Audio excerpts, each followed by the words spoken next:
it's Harshit from Harshit Days. Welcome back to my channel. So today I'm going to be doing another book review. In today's video, I'm going to be reviewing the book Ahimsa by Supriya Kelkar. Have you ever taken decisions on your own? Well, also, have you ever thought that you need particular rights and you can protest to get those rights? Well, if you have, you will definitely like this book.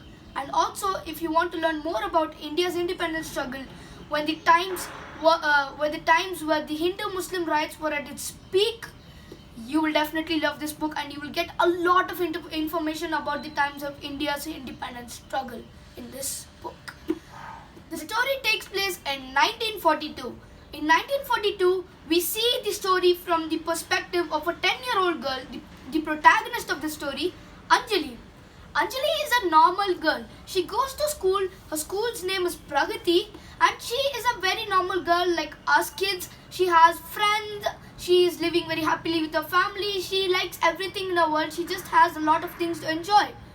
But it's not 2018 or 2020. It is 1942, and things were not the same before. At that time, the British were ruling India. Those were very hard times for the Indians. The British have tried to conquer India many times. They have taken control of some places, but Indian people were united. They could not be separated at some particular times. British people's plan was to separate Indians so that they could rule India easily. So they started by separating Hindus and Muslims. They started the Hindu-Muslim rights. Also, let's see about the author, Supriya Kelkar.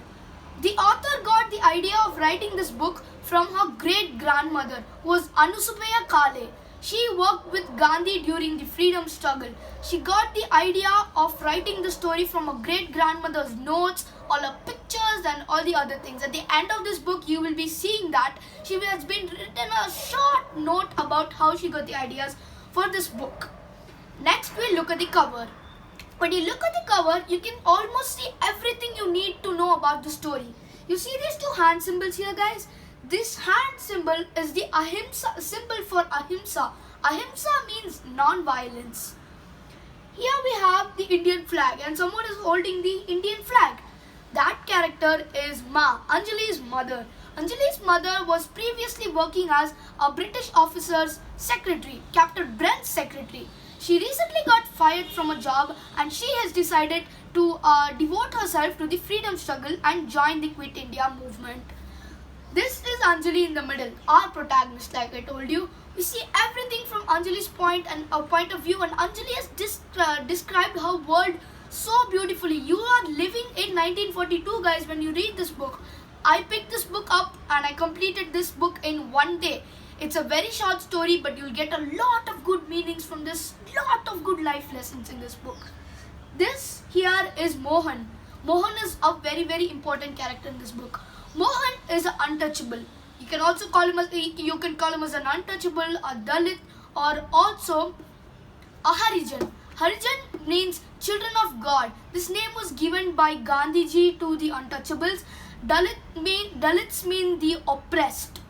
The people go with the name Dalits because that is what they think they are. They are not respected by the society. They are given very lowly jobs which normal people do not wish to do, like cleaning their toilets, picking up the garbage and putting it somewhere else. And they live in places called bastis. Bastis where all the kids have reddish hairs from vitamin deficiencies, and where plants are grown only using human waste.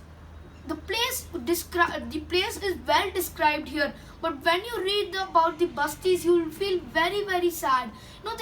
This book is not like a book where many books, there are like, the people who are reading this, they should focus on only the happy parts. We should not give them the sad parts.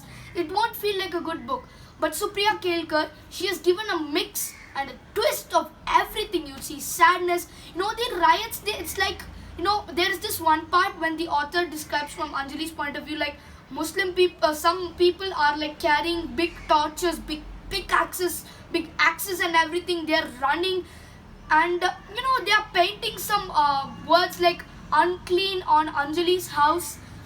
Now Anjali describes that very nicely. Now we move on to the next few people. We have the same Anjali over here, and we have some other drawings which are irrelevant here. Then moving on inside the book, we saw Mohan, right? There are many other untouchable kids.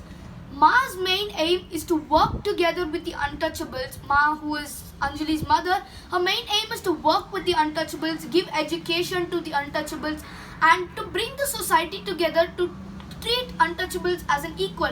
Nowadays we don't have those untouchable things. They are very rare. But in the olden days, people like they were keeping it like higher caste, lower caste, middle caste, and the most lowest people were the untouchables. That was a very bad thing which is now banned. There are many other things written in this book which are also banned nowadays. It's guys, when you read this book, I'm telling you, when you read this book, your mind will not be thinking about anything else. This book will grasp you till the last word. There is a lot of praise for this book, guys. I'm just gonna read one thing. Rajkumar Hirani, the director of Three Idiots, PK and Lagerao Munnabai, has written a poignant look at India's independence through the eyes of a 10-year-old. Ahimsa is a well-crafted tale of resistance. Like I said, very good book, very good meaning, very good life lessons, and very good story. The character development in the story is awesome, guys. Do try this book out, and I am giving the age recommendations for this book as 8+, so that there are some parts in this book which some children might not understand. You can also read this with your parents. They will also have a wonderful time. Adults or kids, you'll have a wonderful time reading this. Thank you so much for watching this video, guys.